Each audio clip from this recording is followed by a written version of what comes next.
munaasabadan ballaaran ee lagu bayaaminayo 214 ardayda sanadkan ka qalin jabiyay maxadka hay'adda shaqaalaha dawladda kana kala baxay 5 kuliyadood oo kamid ah kuliyadaha kala duwan ee uu bixiyay maxadkaasi waxa ka qayb galay si uu dhiirigeliyo madaxweynaha qaranka Soomaaliland mudane Axmed Maxamed Maxamuud Silaayo oo ay ku helinayaan xubno ka tirsan golaha wasiirada gudoomiyaha xisbiga mucaaradka ee u ceeday mas'uuliyiin kala duwan oo lagu casuumay munaasabadaasi gudoomiyaha hay'adda shaqaalaha dawladda iyo waliba mas'uuliyiinta maxadka hay'adda shaqaalaha dawladda iyo marti sharaf kale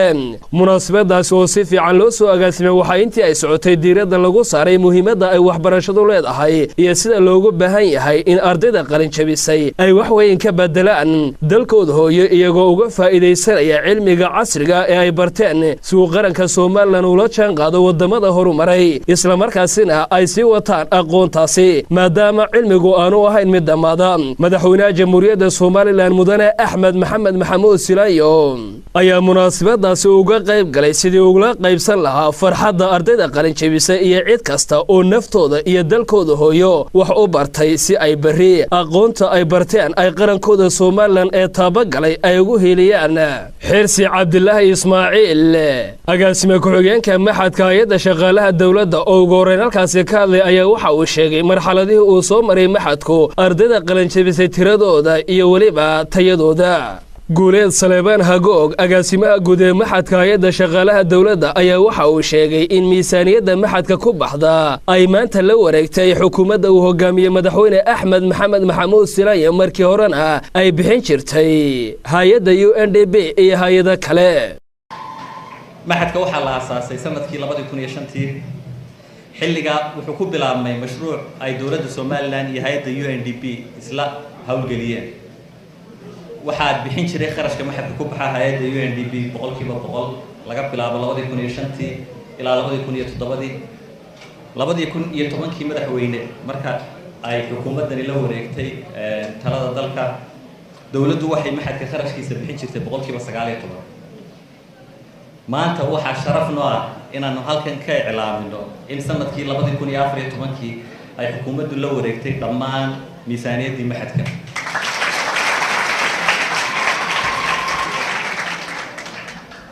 waad garan kartaan marka aad hay'ad ka sugayso wax iyo marka aad miisaaniyadaadii adigu aad ka soo gurtay shacabkaaga ee ahayd cashuur bixiyaha aad dadkaaga wax ku barayso labada farqi ee u dhaxeeya dadkani waxa weeyaan madaxweyne shaqaalihii dawladda oo ay ku jiraan cashuur ururiyayaal oo ay ku jiraan madax qaranka kamid ah oo ay ku jiraan xildhibaano oo ay ku jiraan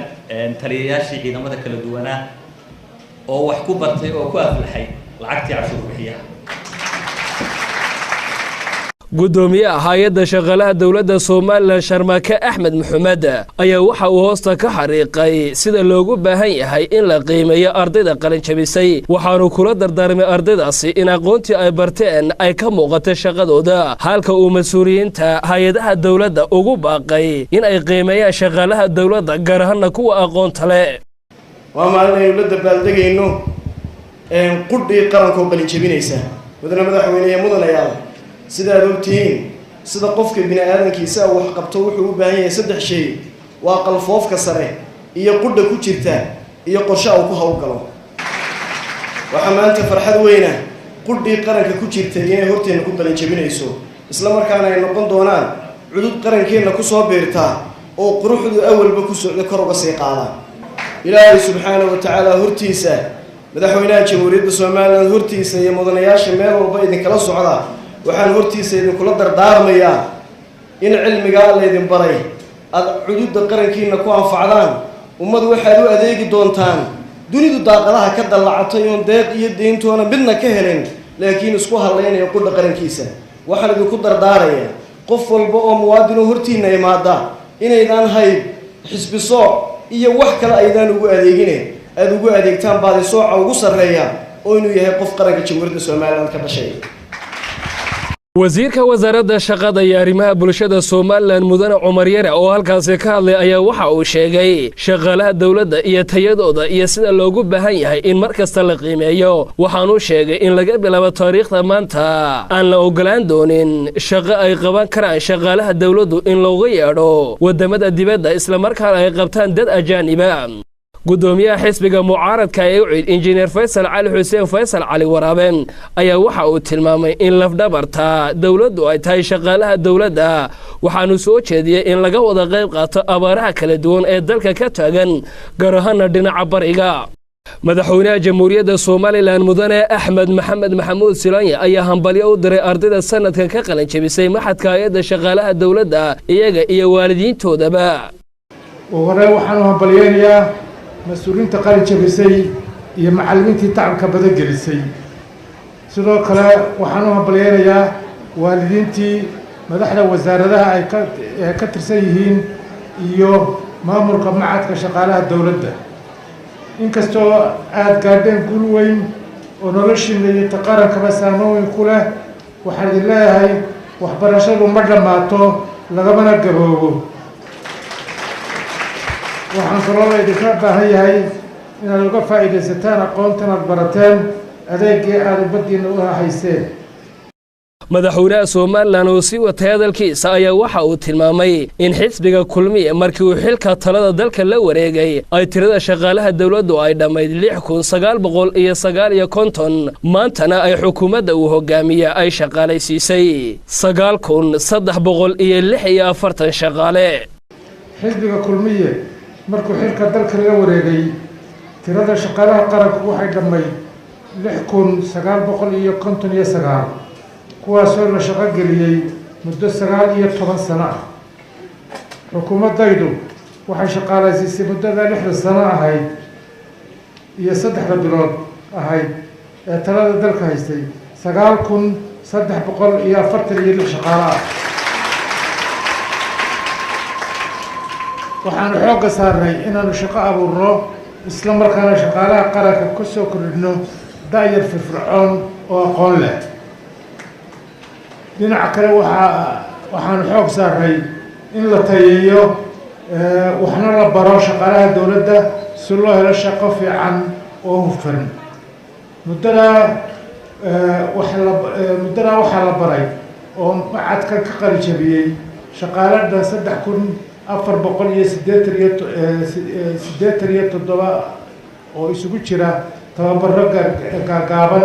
short courses diploma degree iyo master madaxweynaha jamhuuriyadda Soomaaliland Mudane Axmed Maxamed Silaanya ayaa waxa uu daboolka ka qaaday in kharashka ku baxa maxadka hay'adda shaqaalaha dawladda ay dabooli jirtay inta badan hay'adda UNDP hase yeeshee maanta 100% ay daboosho oo ay bixiso xukuumaddiisu xukuumadda kulmiye iyadoo tixgelinaysa ahmiyadda waxbarashada iyo muhiimadda macadka ku fadhiyo waxaanu la wareegnay isla markaana daboolnay dhammaan kharashadii ay u baahnayd 100%. sidaa darteed sharaf weyn bay inoo tahay inaynu maanta macadka shaqaalaha dawladdu yahay mid qaran oo dawladdu iskeed u maamusho ugu dambeyntii madaxweynaha Soomaaliland waxa ugu baqay shaqaalaha dawladda inay xilka ay qaranka u hayaan u gutaan si dadaal iyo daacadnimo leh waxaanu ka digay inay ku milmaan loolanka siyaasadda iyo tartanka xisbiyada qaranka waxaanu furay mas'uuliyiinta wasaaradaha iyo hay'adaha dawliga gaar ahaan hay'adda shaqaalaha inay dheer ku eegaan arrimahaasi waxaan uga digayaa inay ku milmaan loolanka siyaasadda iyo tartanka xisbiyada qaranka waxaan uga digayaa qabyaaladda iyo inay ku kacaan faral qaranka dumin karaa waxaan farayaa mas'uuliyiinta wasaaradaha iyo hay'adaha dawliga ah gaar ahaan hay'adda shaqaalaha qaranka inay si il dheer ku eegaan arrimaha isla markaana tallaabo ku habboon ka qaadaan cid kasta oo ku kacda ama ay ku caddaato falal ka dhana anshaxa iyo xeerka shaqaalaha dawladda ugu dambeyn waxaan Allaahayna weyn ka baryaynaa inuu abaarta ba'an ee dhulkeena ka jirta inaga jabiyo maalmaha soo socda waxaan dadar gelin doonaa gurmadka abaaraha saameeya gobollada dalka gaar ahaan qaar ka mid ah ugu dambayntii ayaa madaxweynaha jamhuuriyadda Soomaaliland waxa uu shahaadooyinkii guddoonsiiyey 10 arday ee ugu sarreeyay iyo mas'uuliyiin dawladda ka tirsan oo kaalin weyn ka qaatay horumarinta maxadkaasi. Axmed Saki Daahir Xasan iyo Cabdilaahi Cali Soodi, telefishinka qaranka Soomaaliland, magaalada Hargeysa.